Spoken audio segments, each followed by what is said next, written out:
What's going on, everybody? It's Overjoyed. You're coming at you with a brand new video, and I literally just sat down after finally unloading all my stuff from my pockets from work and stuff, and immediately got hit with the notification from organization that the new Metalmorph support out of Rage of the Abyss has been completely translated, and, at this point we're never gonna get the Mermail support, are we?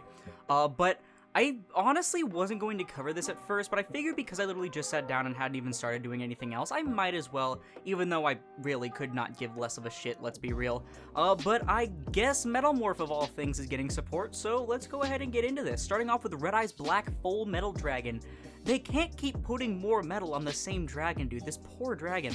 Anyways, it's a level 8 Dark Machine effect monster, 3400 attack and 2400 defense. It cannot be normal summoned or set and must first be special summoned with Enhanced Metalmorph, activated by tributing a level 5 or higher dragon monster. And you can only use each effect once per turn. You can reveal it in your hand to set a Metalmorph trap directly from your deck, and if you do, shuffle this card into the deck. And when your opponent activates a card or effect, quick effect, you can negate the activation, then you can inflict damage to them equal to half of one of their attack position monster's original attack. So it does immediately set up the entire Enhanced Metalmorph apparently. It just shuffles itself back while also setting the Metalmorph trap, so it's guaranteed to be in your deck. On top of that, it's basically just a really big negate that also burns, so you can do even more damage. Not too much to say here. Next up is Metal Zoa X, which is of course a retrain of the Metal Zoa. I think that was like other than Black Metal Dragon, that's like one of the only other things that actually matters about Metalmorph. It is a level 8 Dark Machine with 3000 attack and 2300 defense. Must first be special summoned with the Enhanced Metalmorph by tributing level 5 or higher Fiend, and you can reveal it in your hand to do the exact same thing as the other guy. And up to twice per turn when your opponent activates a spell card or effect or a monster effect. Quick effect, you can target a face-up monster they control and destroy it. Not quite a negate, but functions relatively similar in that it punishes your opponent for activating certain things, so it's another really big body that helps push for damage. Next up is Fiend Beast Zoa. It's a level 7 Dark Fiend effect with 2600 attack and 1900 defense. I'm assuming this is supposed to replace like the original Zoa, so you have a good target to actually tribute. It says you can only use the second and third effect of its name once per turn. If your opponent controls a monster, you can normal summon it without tributing. If it's in your hand, you can special summon it in defense position. Then, if you do not have Enhanced Metalmorph in your graveyard, your opponent can special summon a monster from their hand. And during your main phase, you can set a Metalmorph trap directly from your deck.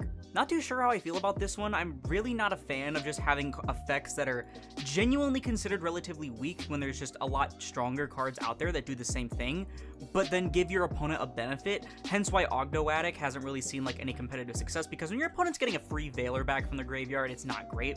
And I don't like that it's on top of having this effect. Like, come on, we're still in 2024 and we're giving cards effects to say you can normal it without tributing. Really? And then, I mean, whatever about this. It's already kind of being done by the Metal Zoa X and the Red Eye's Full Black Metal Dragon, so there's... honestly, this card is just kind of a weaker version of the other two. The final monster is Metal Copycat. It's a level 1 light spellcaster with 0 attack and defense. You can only use the first and third effect once per turn. If it's normal or special summon, you can set a Metalmorph trap directly from your deck. Then if you have Enhanced in your graveyard, you can draw a card. This card's level is increased by 4 during your opponent's turn only, and you can declare one monster type, and this card becomes that type until the end of your opponent's turn. So I guess what you're supposed to do is summon this, set the Enhanced Metalmorph from your deck, increase this level by 4, and then make it whatever, either a dragon or a fiend. I also do like that it's a retrain of Copycat. That card was a classic when I was a kid. Basically, it seems like the deck's going to live and die by this card, and so 1 for 1 is going to be like the most important staple. The spell card they're getting is Approaching Machine. It's a normal spell that says you can only use the second effect once per turn. Add a monster that mentions Enhanced Metalmorph or a Metalmorph trap from your deck or graveyard to your hand, and if you control a Metalmorph trap, you can banish it from your graveyard, then target an opponent's defense position monster and change it to attack position. So it's a consistency piece, so it's not bad there at all. And then the second effect definitely seems to want to push for a very aggressive kind of OTK strategy. You probably want to go first, set your Metalmorph stuff, get all your bodies on board on your opponent's turn, pop, negate, whatever, and then on your turn try and go for the throat. Definitely not a bad card, and also it's really good that this not only adds from deck or graveyard, but isn't a hard once per turn, it looks like, compared to the second effect. Here is the titular Enhanced Metalmorph, and it's a normal trap, of course, so you can only activate 1 per turn.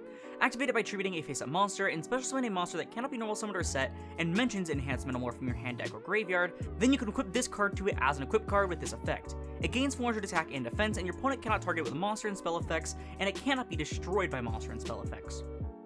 I mean, of course, it's just basically better Metalmorph. It is Enhanced Metalmorph after all. It makes your really big monsters just even bigger, and also gives it some pretty solid protection.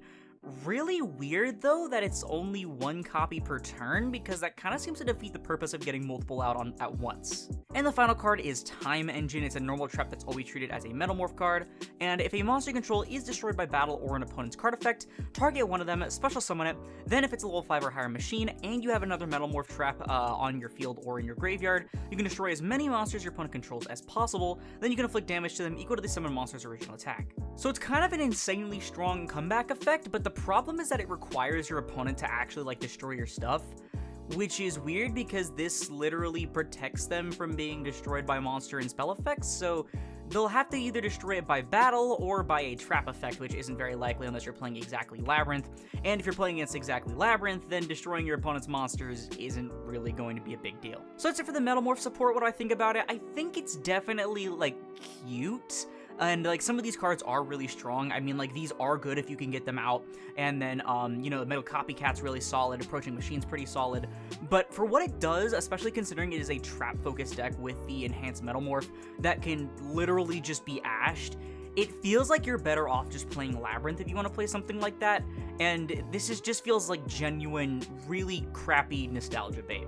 I don't think this deck's going to be tiered at all, though I guess it could be fun if you're playing casually, which I suppose is the intended audience for this stuff, but I don't know, that's just my opinion. Let me know in the comments below, because that's going to do it for the video. If you like it, please leave a like, as I'll split this video and the channel into the YouTube recommended,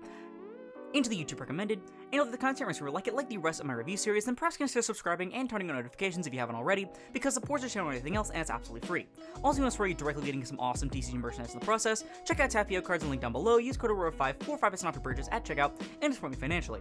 Also, be sure to check out the Patreon. Once again, thank you all so much for watching the video, and I'll see you in the next one. This is Aurora, signing off.